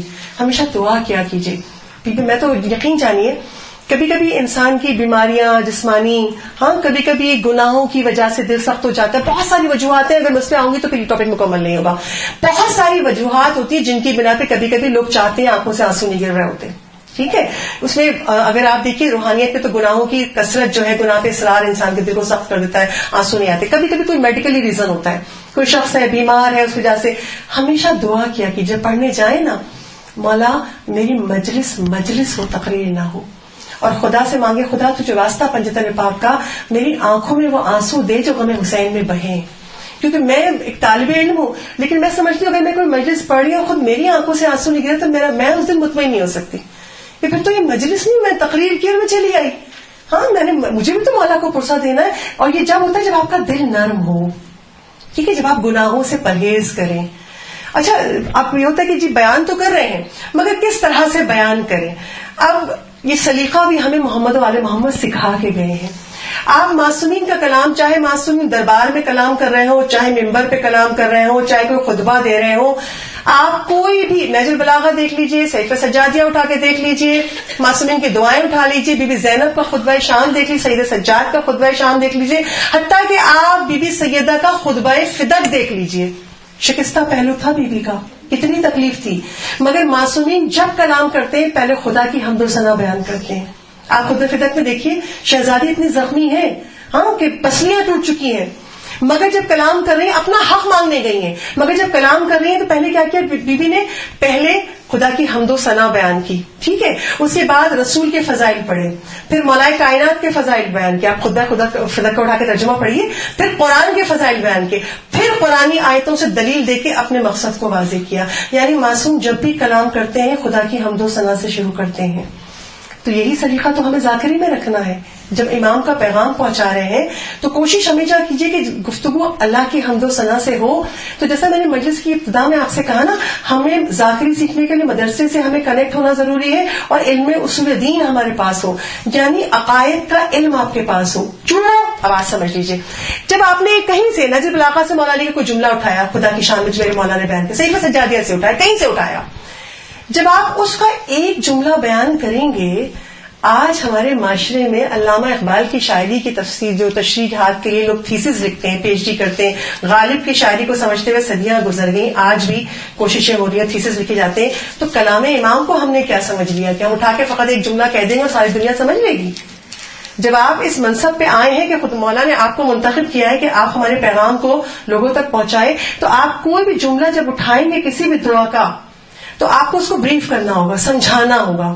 اور اگر آپ صحیح طریقے سے نہیں سمجھا سکے تو آپ نے خدا کی حمد و ثنا کا حق ادا نہیں. مثلا میں آپ کو بتاؤں کہ چھوٹی سی مثال دوں کہ جیسے اگر آپ دعائے کمیل کا کوئی جملہ اٹھا رہے ہیں, یا آپ بی بی کے خطبہ فدق کا کوئی جملہ اٹھا رہے ہیں جو خدا کی حمد و ثنا میں بیان کیا, اب اس کو آپ کو ایکسپلین کرنا ہوگا. اگر آپ کے پاس علم اصول دین ہے, آپ نے پڑھا ہے مدرسے میں, پھر آپ اس کو بہت آسان کر کے بیان کریں گے. آپ یقین جانیے, آج سے برسوں پہلے ایک ٹی وی میں پروگرام ہو رہا تھا ایام ازا کا, چینل کا نام نہیں لوں گی، میں نے اپنے کانوں سے سنا، آنکھوں سے دیکھا ہے. اور وہاں پہ وہ علامہ اقبال کا ایک شعر ایام اذان میں مولا حسین کی عظمت کو بیان کرنے کے لیے ایک شعر پڑھا گیا علامہ اقبال کا: بے خطر کود پڑا آتش نمرود میں عشق، عقل ہے محو تماشائے لب بام ابھی. ہاں، یعنی اس کو آپ آسان اردو میں کریں تو بھئی یہ تو عشق تھا حضرت ابراہیم کا، اور جو چلا گیا، جو کود گیا وہ اس آگ میں، اور عقل ابھی تک حیران ہے کہ یہ کیا ہو گیا. دیکھیں، یہ علامہ اقبال کا ایک حسن نظر تھا جو انہوں نے اس واقعے سے ایک بہت لطیف نقطہ نکالا. میں جس پروگرام کی بات کر رہی ہوں، نہ اینکر کو پتا تھا کہ وہ کیا پوچھا. اس نے کہا کہ دیکھیں یہ تو امام حسین کا عشق پورے گھر کو قربان کر دیا اور سب کچھ کر دیا. سامنے ایک شیعہ بیٹھا تھا جس کو مخاطب کر کے وہ بول رہا تھا پروگرام میں. اس شیعہ نے کیا کہا، بہت بڑا نام ہے وہاں شیعہ کا، نام نہیں لینا چاہتی. انہوں نے کیا کہا، ہاں بھائی ظاہر عشق میں تو یہی ہوتا ہے، پھر عقل تو بہت پیچھے رہ جاتی ہے. نعوذ باللہ. مطلب کیا ہوا کہ اگر ہمارے حضرت ابراہیم حضرت اسماعیل کو ذبح کرنے گئے تھے، یا ابراہیم آگ میں کودے، یا مولا حسین نے جو اپنا گھر قربان کیا، تو کیا عشق کے مرحلے پر نبی اور امام میں کیا عقل نہیں رہتی؟ نعوذ باللہ. امام کا، انبیاء کا عشق وہ عقل کامل ہے، ان کو خدا نے ہدایت کے لیے منتخب کیا ہے، وہ معصوم ہے، تو ان کا عشق بغیر عقل کے کیسے ہو جائے گا؟ کتنی بڑی عقیدے کی غلطی ہے، اور پھر اتنے بڑے الیکٹرانک میڈیا پہ بیان کر کے چلے گئے وہ. اور یہ غلطیاں ذاکرات بھی کرتی ہیں. تو جب سلیقہ آل محمد نے جب سکھا دیا ہے گفتگو کرو تو اللہ کی حمد و ثنا، اور جس طرح معصومین نے خدا کو پہچانا ہے کسی نے نہیں پہچانا، کیوں نہ ہم اپنے معصومین کے جملوں کو پروموٹ کریں. مگر جب آپ کسی مکتب سے، کسی مدرسے سے وابستہ ہوں گی تو پھر آپ ان جملوں کو، ایک جملے کو کھول کے بیان کریں گی. آپ نے کتنے لوگوں کے اعتقادات کو درست کر دیا انڈائریکٹلی، کہ آپ نے جب بیان کیا خدا کی عظمت بیان کی، خدا یوں ہے یوں، تو آپ نے جب اس کو ایکسپلین کیا تو کس طریقے سے انہوں نے آپ نے لوگوں کے عقائد درست کر دیے. پھر آ جائیے فضائل کی طرف. دیکھیے، عمل کی مجلس کا ہرگز یہ مقصد نہیں ہے کہ ہم فضائل نہ پڑھیں. عمومی غلط فہمی معاشرے میں پائی جاتی ہے، جو مدرسے کی طالبات ہوتی ہیں، جناب وہ تو فضائل نہیں پڑھتی. اگر فضائل ہم نہیں پڑھیں گے تو کون پڑھے گا بھائی؟ فضائل آل محمد جو ہے مجلس کی زینت ہے. 3 چیزوں کو مجلس کی زینت کہا گیا. ثمرات الحیات کتاب سے آپ کے سامنے پیش کر رہی ہوں. پہلی چیز فضائل علی ابن ابی طالب. دوسری چیز ایک علمی مواد ہو جو آپ مجمع تک منتقل کر رہے ہیں، یہ بھی مجلس کی زینت ہے. اور تیسری چیز مصائب سید الشہداء پہ گریہ کرنا. یہ تینوں چیزیں مجلس کی زینت ہے.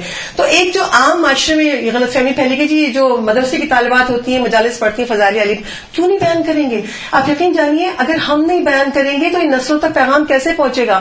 میں نے خود دیکھا، ایک ٹی وی میں پروگرام تھا اور اس میں ایک اینکر بول رہی تھی کہ عجیب بات، واقعا عقل حیران رہ جاتی ہے. مولا کائنات کا وہ معجزہ جو کتاب مدینۃ المعاجز میں موجود ہے، کہ جب مدینے میں زلزلہ آیا تھا، مدینے کے لوگ مولا علی کو بلا کے لائے تھے اور مولا نے زمین پہ ہاتھ مار کے کہا تھا، سورہ زلزال کی آیتوں کو پڑھا تھا، اور وہی معجزہ الیکٹرانک میڈیا پہ بیان ہو رہا تھا کسی اور سے منسوب کر کے کہ یہ معجزہ علی کا نہیں ہے، فلاں کا ہے. مطلب انہوں نے یہ جملہ نہیں کہا، فلاں صحابی انہوں نے یہ کیا تھا. تو اگر ہم فرش عذاب پر، یہ میری کانوں دیکھی، آنکھوں دیکھی اور کانوں سنی باتیں، ہم اپنے معاشرے سے سیکھتے ہیں نا کیا کیا خامیاں، ہمیں کن کن چیزوں کو ایڈریس کرنا ہے. تو اگر فضائل آل محمد ہم نہیں بیان کریں گے تو کون بیان کرے گا؟ نسلوں تک یہ امانت کیسے پہنچے گی؟ اور اس کا اجر و ثواب کتنا ہے؟ جناب رسالت مآب احمد مجتبیٰ محمد مصطفیٰ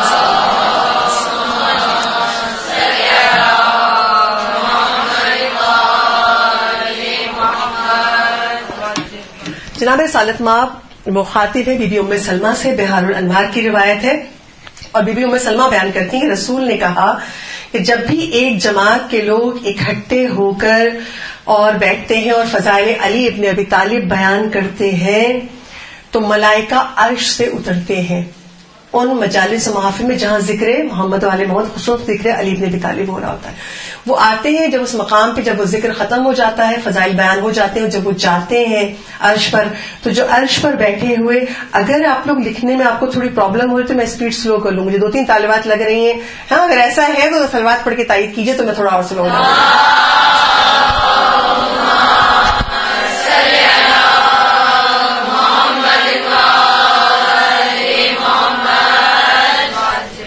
تو کہا کہ جب کسی جگہ کسی جماعت کوئی بیٹھتی ہے اور فضائل علی ابن ابی طالب بیان کرتی ہے تو ملائکہ بھی شریک ہوتے ہیں. ہماری فرش عزا پر فقط ہمیں تو وہ لوگ نظر آ رہے ہوتے ہیں جو بیٹھے ہیں. آپ جب کتابوں کا مطالعہ کریں گے نا اس فرش اعضاء پہ آپ دیکھیں گے انبیاء آتے ہیں, ملائکہ آتے ہیں, ائمہ معصومین آتے ہیں, مرحومین کی ارواح آتی ہیں.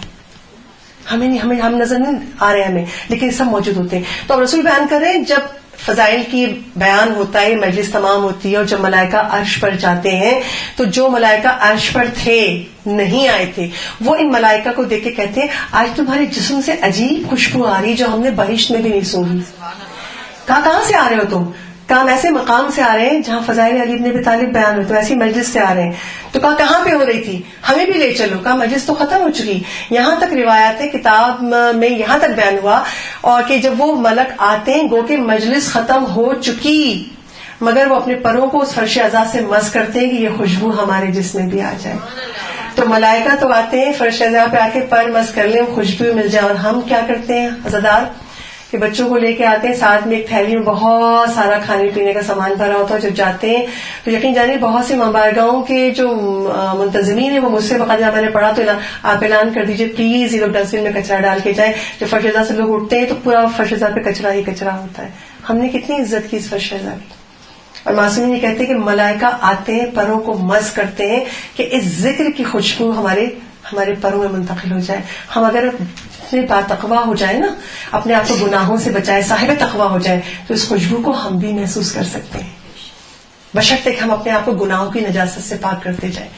اچھا تو اب فضائل, جب میں نے مجلس کے شروع میں جملہ کہا تھا نا یہ کار نبوت ہے. رسول اسلام نے کار نبوت کیسے ادا کیا تھا؟ 40 سال تک رسول خاموش ہیں اور اپنے عمل سے تبلیغ کر رہے ہیں. ابھی حکم خدا نہیں آیا, ابھی رسالت کا اعلان نہیں کیا ہے.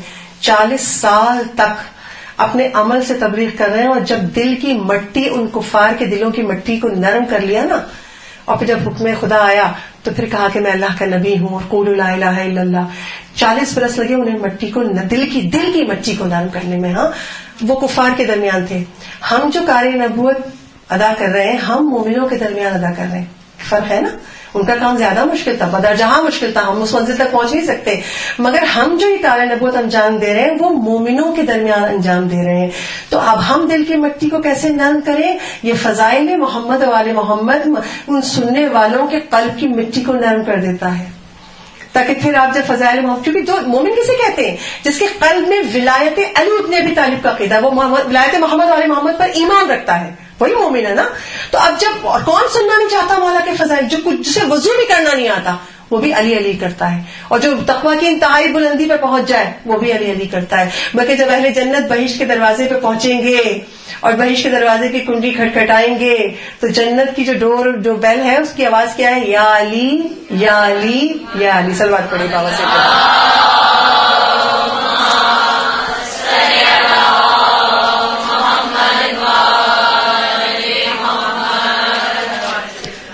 اب ہم اگر فضائل محمد والے محمد نہیں بیان کریں گے تو کون بیان کرے گا؟ نسلوں تک یہ پیغام. اب آج ہمارے ائمہ معصومین کے معجزات الیکٹرانک میڈیا پہ, پرنٹ میڈیا پہ دوسروں کے ناموں سے ڈالے جا رہے ہیں, تو کوتاہی تو ہماری ہے نا. ہم اگلی نسلوں تک بیان نہیں کریں گے تو لوگ کیسے جانیں گے یہ واقعہ ہمارے مولا کا معجزہ ہے کسی اور کا ہے؟ تو فضائل آل محمد مومنین کے قلب کی مٹی کو نرم کر دیتے ہیں. جب مٹی نرم ہو جاتی ہے تو کیا کرتے ہیں؟ بیج بوتے ہیں نا. پھر آپ عمل کی تبلیغ کیجیے اور اس بیج کو بو دیجیے. اور جب بیج کو بو دیتے تو پھر کیا ہوتا ہے؟ پانی تھوڑا ڈالنا پڑتا ہے نا. پھر اشک حسین کے آنسو وہ کام کر جاتے ہیں کہ آپ کا بویا ہوا بیج ایک شجر سایہ دار بن جاتا ہے. زندگی بھر وہ عمل کرتا رہے گا اور ثواب آپ کو ملتا رہے گا. جیسا کہ ابھی القائم کی جو پوسٹ اتنی قیمتی ہوتی ہیں, اتنی ہم ذاکرین کو کام آتی ہیں. ابھی کچھ دنوں پہلے ایک پوسٹ واٹس ایپ پہ تھی کی, میں اس کو دوہرا دوں آپ کے سامنے. جناب سعادت مآب احمد مجتبیٰ محمد مصطفیٰ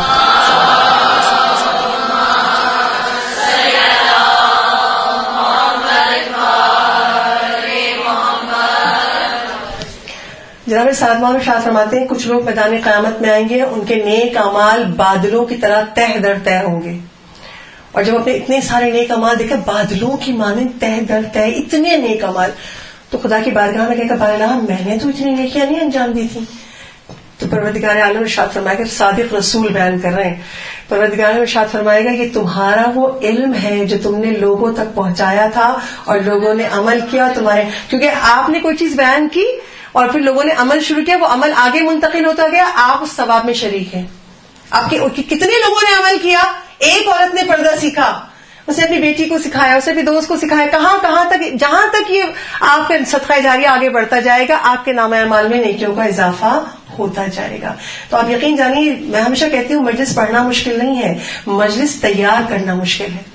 اور جتنی مشکلات سے ہم اور آپ گزرتے ہیں ذاکری کی فیلڈ میں، کوئی کیا ہمیں اجر دے گا جو خدائے قدردان دیتا ہے.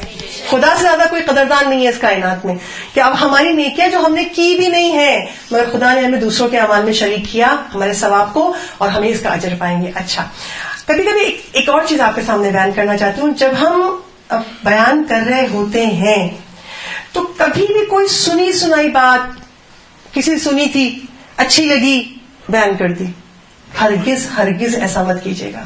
آپ اپنے ثواب کو کم کر لیں گے.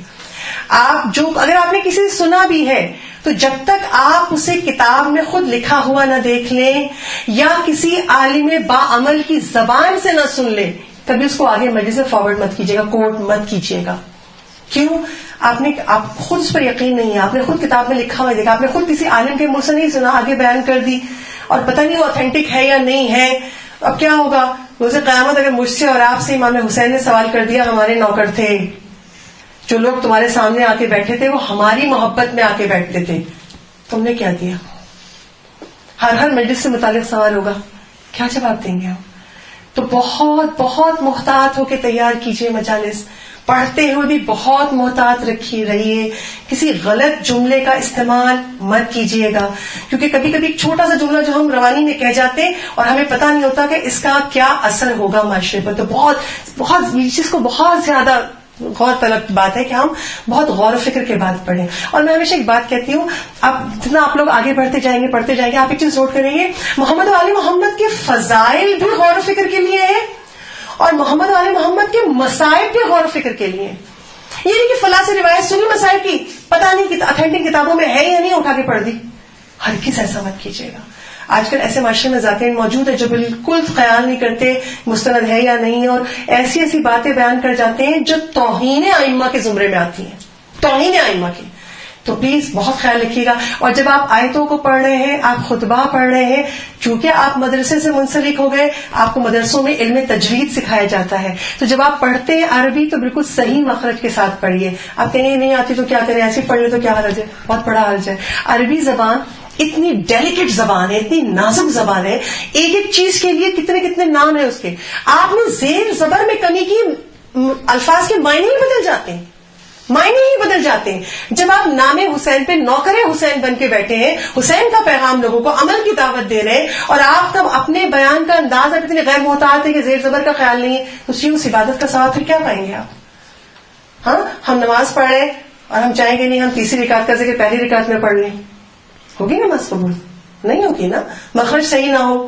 تو اس چیز کا بھی بہت خیال رکھیے کہ آپ جب پڑھ رہے ہیں تو آیتوں کو جو پڑھ رہے ہیں تو آپ کا مخرج صحیح ہونا چاہیے. اور جب آپ ذاکری میں آتے ہیں، جو میں نے پہلے کہا تھا احادیث معصوم پڑھتے ہیں، بہت سارے احادیث کبھی کبھی یاد کرنی پڑتی ہیں. کوشش کیجیے کہ جب ایک ہی عنوان سے متعلق بہت ساری احادیث ہوں، جیسے آپ کتاب گناہ کبیرہ کھولیے تو جس عنوان کو اٹھایا آیت الدستغانی شیرازی نے کتنی آیات کو کوٹ کیا ہے، کتنی احادیث کو، آپ دیکھیے آپ کہاں پڑھ رہے ہیں. اگر آپ ایسے علاقے میں پڑھ رہے ہیں جہاں پر درس و تدریس ہوتی ہے تو وہاں آپ ایک بڑی طویل حدیث بھی پڑھ دیں گے تو لوگ سمجھ پائیں گے. لیکن جہاں کوئی درس و تدریس کا مطلب اس علاقے میں ہے ہی نہیں رجحان، اور آپ وہاں جا کے بڑی بڑی احادیث پڑھنے لگے تو وہ الجھ جائیں گے. یہ فرش ازاں ذہنوں کو سلجھاتی ہے، الجھاتی نہیں ہے. ہم یہاں پر آئے ہیں مولا کے حوالے سے لوگوں تک دین کی اویئرنیس دینے کے لیے. تو لفظوں کا چناؤ، احادیث کا چناؤ بھی، کہ آپ کو دیکھنا پڑے گا آپ کہاں پڑھ رہے ہیں. ٹھیک ہے، جہاں پہ لوگ اویئرنیس رکھتے ہیں وہاں پڑھیے، بیان کیجیے، بہت لطف آئے گا. اور جہاں چھوٹی چھوٹی حدیثیں، اچھا بہت یاد کرنا پڑتا ہے کہ کہیں ہم امام کے الفاظ بیان کر رہے ہیں تو کہیں اپنا کوئی جملہ ایڈ نہ کر دیں. ٹھیک ہے، تو یہ بہت بڑی دقت طلب کام ہے نا، مگر اس کا اجر کیا ہے؟ اجر مولا حسین بیان کرتے. کتاب ہے حکمت نامہ امام حسین، 2 والیوم ہے اس کی، بہت اچھی کتاب ہے. امام حسین کے کلام کو جمع کیا گیا. اس کتاب سے آپ کے سامنے پیش کر رہی ہوں سید الشہداء امام حسین علیہ الصلوۃ والسلام.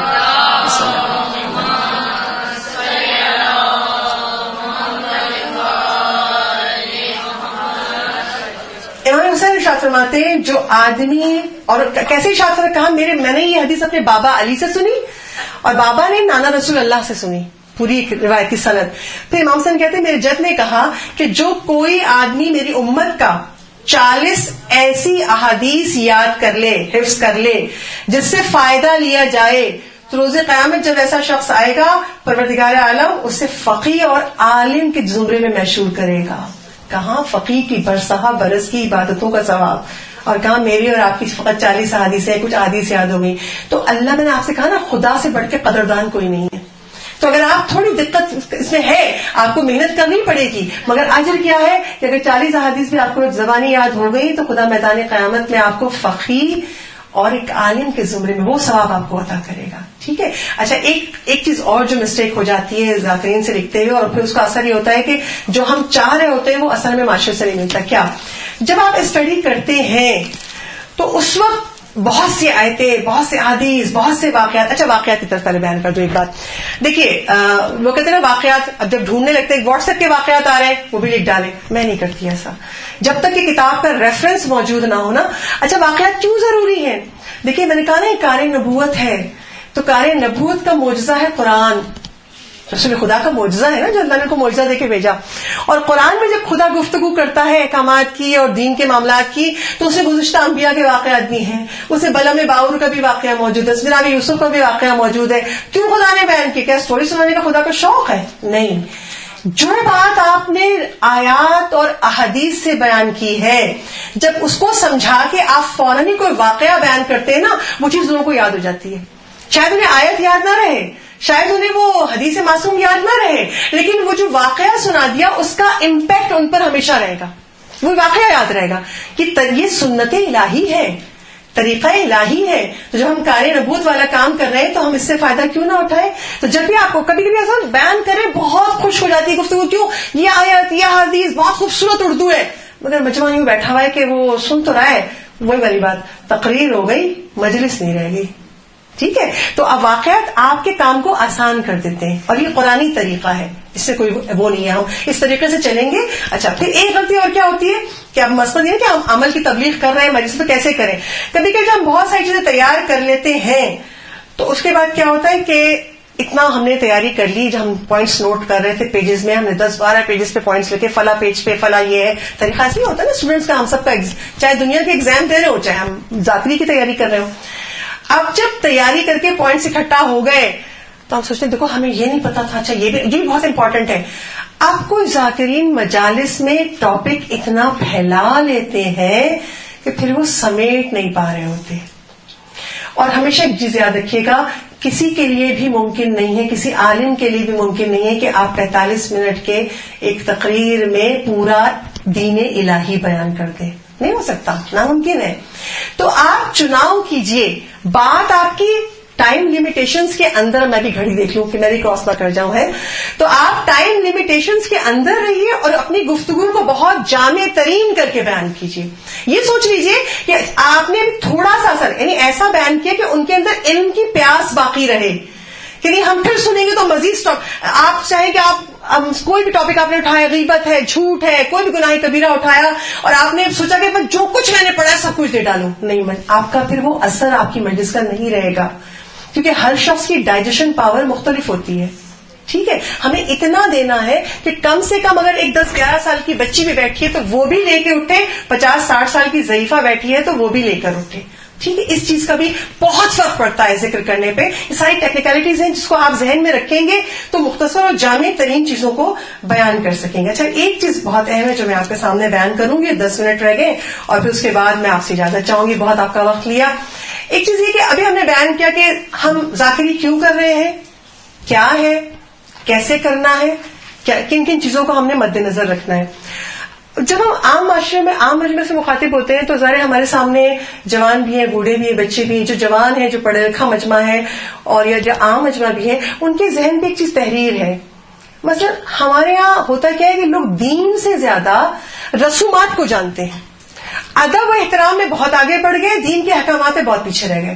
فلاں دادی نے کہا تو دادی نے اس سے کہا, نانی سے کہا, فلاں نے, یہ نسل در نسل ایک بات چل رہی ہوتی ہے, اس پر ایمان ہوتا ہے ہمارا, جبکہ شریعت سے اس کا کوئی تعلق نہیں ہوتا. یعنی ایک تحریر لکھی ہے دماغ پہ, جب آپ ذاکری کر رہے ہیں تو آپ کو اس تحریر کو مٹا کے ایک صحیح تحریر پہنچانی. ایسا ہی ہے نا جو نہیں سمجھ رہے تھے ہم ذکر حسین کے ذریعے عمل کی وہ تبلیغ کریں کہ اگر ان کا عمل غلط تھا تو صحیح ہو جائے. ٹھیک, مشکل کام ہے نا, لکھا ہوا ہے دماغ پہ ایک تحریر, دل پہ ایک تحریر, اس کو مٹا کے نیا لکھنا.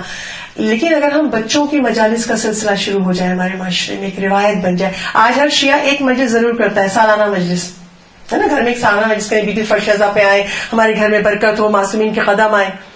اگر ہمارے معاشرے میں ایک چیز خدا کرے ہمارے علماء کی کوششوں سے, ہم سب کی کوششوں سے یہ چیز رواج پا جائے, بچوں کی مجلس کرنا. کیا فائدہ ہے اس کا بچوں کی مجلس کا؟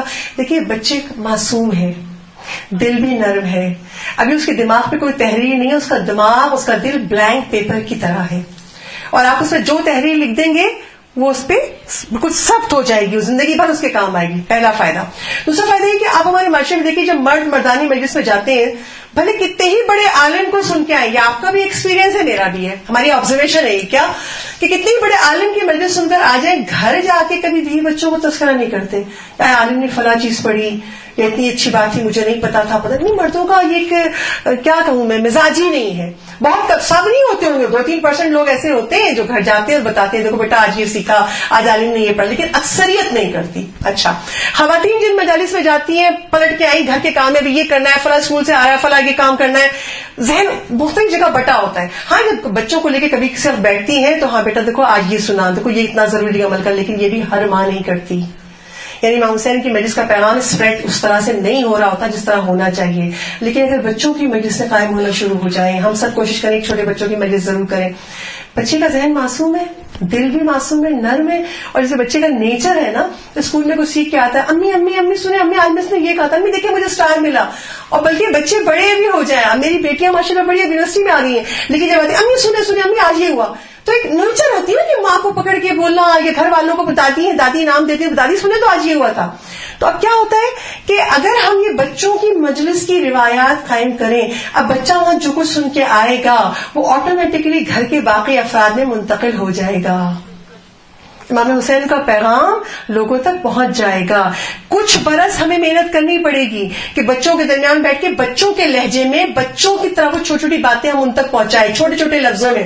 مگر چند برس کی محنت کے بعد ہمارے بچے اس قابل ہو جائیں گے کہ پھر ذاکر بھی ہمارے چھوٹے بچے ہوں گے, اور ماتم خواہ بھی ہوں گے, مرثیہ خواہ بھی ہوں گے. اور یہ کتنا ضروری ہے. آج آپ نے دیکھا ہوگا کہ بہت سے امام بارگاہوں, بہت سے گھروں کے باہر خواتین تو آ گئی خواتین کی مجلس میں, جہاں پورے سالانہ مجلسوں میں مرد کو بلائے جاتے تھے, کھانے دسترخوان جو ہے مردوں کے لیے بھی ہے, مرد جمع ہوئے اپنی آفسوں کی باتیں کر رہے ہیں, یہ باتیں وہ باتیں, اماں بیٹھی ہیں مجلس میں, ماں بہن سب بیٹھی سن رہی ہیں, بچے کیا کر رہے ہیں, اس گھر کے باہر جو دکان ہے وہاں کھڑے چیزیں خرید رہے ہیں, گول گپے. میں اپنی آنکھوں دیکھی بات بتا رہی ہوں, آنکھوں دیکھی بات. ایک امام بارگاہ مجلس سننے گئی تھی, گاڑی میں بیٹھی ہوئی تھی, سن رہی تھی, سامنے وہ 10-11 سال کے 8-9 سال کے بچے, ایک غل گپڑا مچا ہوا تھا, شور شرابہ, اور اتنے بڑے بڑے مائک اسپیکر لگے ہوئے, مصائب ہو رہے ہیں, وہ بالکل بے خبر ہے.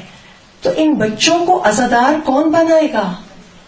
ہم سمجھتے ہیں ہم نے جا کے مجلس میں بیٹھ گئے اور ہم نے جا کے سن لیا, ہم نے بیوی کو پرسا دے دیا, بہت بڑا کام, بہت بڑی نیکی کر لی. یہ اگلی نسل تک یہ عزاداری کیسے منتقل ہوگی کہ عزاداری کا ایک ایک رکن جو ہے وہ بہت قابل توجہ ہے, تو یہ ہمیں بچوں تک کیسے منتقل کریں؟ احترام عزاداری کیا ہے, مقصد عزاداری کیا ہے, کیوں کر رہے ہیں, اجر عزاداری کیا ہے, یہ کیسے پہنچے گا؟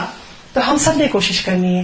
ہر کام کہیں نہ کہیں سے تو ابتدا ہوتی ہے نا, ہم میں سب کوشش کریں گے, کہیں نہ کہیں سے ابتدا ہوگی. اور اس کے بعد ایک سب سے بڑا فائدہ کیا ہوگا, جب ہم نے بچوں کو عزاداری سکھا دی, ہمارے بچوں میں سے کچھ لوگ ہوں گے جو ذکر کرنے, چند سالوں کی محنت کے بعد بچے خود پڑھنے کے قابل ہو جائیں گے. کیسے پڑھتے ہیں دیکھا, بڑوں کو دیکھتے ہیں چھوٹی چھوٹی مجلس سے کیسے پڑھتے ہیں, آدھے گھنٹے کی, 20 منٹ کی.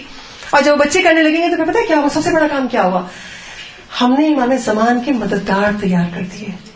جب امام خمینی سے پوچھا جاتا تھا نا, جب اتنا ریئیکٹ کر رہی تھی وہاں کی ایرانی گورنمنٹ, اور کیا ہوگا, آپ کیسے کامیاب ہو جائیں گے, سپر پاور اس کے ساتھ ہے, تو آیت اللہ خمینی کا جملہ کیا تھا, میری فوج کے سپاہی ماؤں کی آغوش میں ہے. جب یہ بچے بڑے ہوں گے یہ میرے انقلاب کے پاسداران ہوں گے, یہ ہوں گے. تو اگر آج سے ہم یہ کوشش شروع کریں, اپنے گھر سے شروع کیجئے, اپنے بچوں کو بٹھائیے. ہمارا حال تو یہ ہے, ہم میں سے کتنے لوگ ہیں جنہیں اپنے 12 اماموں کی ماؤں کا نام یاد ہو؟ کون ہاتھ اٹھا کے کہے گا کہ مجھے 12 کے 12 اماموں کی ماؤں کا نام یاد ہے؟ ہم تو اتنے بے خبر ہیں. ہاں, باپ کا نام تو یاد ہے, اس امام کے یہ بیٹے, اس امام کے یہ فرزند, ہمیں سے کتنے. اور ان ماؤں کا احسان ہے کہ انہوں نے ہمیں امام پال کر دیے ہیں. تو ہم تو اتنے بھی خبر ہے اپنے آئمہ سے، کہتے تھے ہم 12 اماموں 14 معصومین کے ماننے والے، کیا ماننے والے، ہم تو بالکل جانتے بھی نہیں، معرفت کا حق تو ادا نہیں کرتے. لیکن اگر ہم چھوٹے چھوٹے بچوں کی سطح پہ عمل شروع کر دیں، اس عمل میں جو بنیاد پڑ جائے وہ اتنی مستحکم ہوگی، یہی بچے انشاءاللہ میرے اور آپ کے بچے نہ جانے بچوں میں کون حبیب بن وزائر بنے گا، کون مسلم ناصجا بنے گا، ہاں کون جان بنے گا. اگر ہم نے یہ تیار کر دیے، اس سے تو ایام اعظام 2.25 مہینے خدا ہم سے کیوں سنوا رہا ہے؟ اس لیے تو سنوا رہا ہے کہ تیار کرو اپنے وقت کے امام کو. وہ بھی تو حل من ناصر ینصرنا کہہ رہے ہیں. اگر ہم سمجھ پائیں، اب مقصد عزاداری یہی ہے، جس کام کو امام حسین نے شروع کیا تھا وہ اس کو پائے تکمیل تک، کمال تک حضرت حجت پہنچائیں گے. کیسے پہنچائیں گے؟ حسین ابن علی کو مل گئے تھے وہ اصحاب کہ مولا نے تعریف کی کربلا کے میدان میں، جیسے مجھے اصحاب ملے ایسے نہ میرے بابا کو ملے، ہاں نہ میرے بھائی کو ملے. کیوں تعریف کی تھی؟ ان کے عمل کی تعریف کی. عمل ایسا تھا جو حسین ابن علی تعریف کرے. اگر ہمیں ایسے بعمل مددگار امام تیار کرنے ہیں تو ہمیں اس نقطے پر بھی سوچنا پڑے گا کہ ہم اپنی سطح پہ کوشش کریں. اور ضروری نہیں ہے کہ آپ اپنے گھر میں بچوں کی مجلس قائم کریں تو اپنے والدین کوئی اپنے سسرال میں کہیں پورا لیکچر دیں، دیکھیں یوں کر کے ہم اس لیے کر رہے ہیں. چلو بچوں کی مجلس کرتے ہیں. اماموں کی ولادت شہادت جو باقی ائمہ کی آتی ہے، ہم میں سے کتنے گھروں میں پتا ہوتا ہے کہ آج 7 صفر امام حسین کاظم کی ولادت ہے، ہاں، یا یوم انتظام جنت البقیع ہے. کتنے آپ بڑے بڑے شیعوں سے پوچھیے اچھا آج کیا خاص بات ہوئی تھی. اتنی بے خبری. اگر ہم یہ چھوٹے بچوں کی مجلس سے گھروں میں قائم کرنا شروع کر دیں، کچھ نہیں اپنے گھر کے بہن بھائیوں کو لے کے بیٹھ جائیں، چلو بھائی آج تھوڑا سا مولا کا ذکر، آپ پتہ ہے آج کیا خاص تاریخ ہے، اور آپ نے کچھ بھی گھر میں پکایا ہے، کچھ گھر میں سب کے چاکلیٹس ہوتی ہیں، کچھ پکا لیجئے، اور تبرک آپ نے ایک بنیاد ڈال دی ایک نیک عمل کی. اللہ کرے بس اس کے ساتھ اپنی گفتگو مکمل کروں گی، ٹائم بھی مکمل ہو گیا. پاک پروردگار تجھے محمد و آل محمد کا واسطہ کہ جو ذمہ داری تو نے ہمارے کندھوں پہ رکھی ہے معبود، کیونکہ ہم اس قابل نہیں ہیں، نہ ہمارے پاس طہارت قلب ایسا ہے، نہ ہمارے پاس طہارت زبان ایسی ہے. معبود تجھے واسطہ محمد و آل محمد کا ہمیں توفیق عطا کر کہ ہم اس منصب کے حق کو ادا کر سکیں، اور ہم اس طرح ذکر حسین کر سکیں کہ پروردگار عالم تیرے خزانے میں یہ ہماری نیکی، یہ عبادت وہاں جمع ہو جائے، کہ اس کا اجر و ثواب ہم روز قیامت بھی پائیں اور زندگی میں اس کے اجر سے محروم نہ رہیں. اور اس طرح ہم ذکر حسین کریں کہ خاندان اہل بیت، شہداء معصومین، شہداء کربلا ہم سے راضی و خوشنود ہو جائے.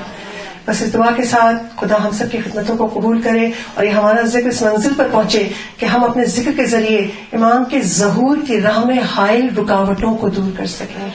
ربنا تقبل منا انك انت السميع العليم برحمتك يا ارحم الراحمين وصلى الله على محمد وآله الطاهرين.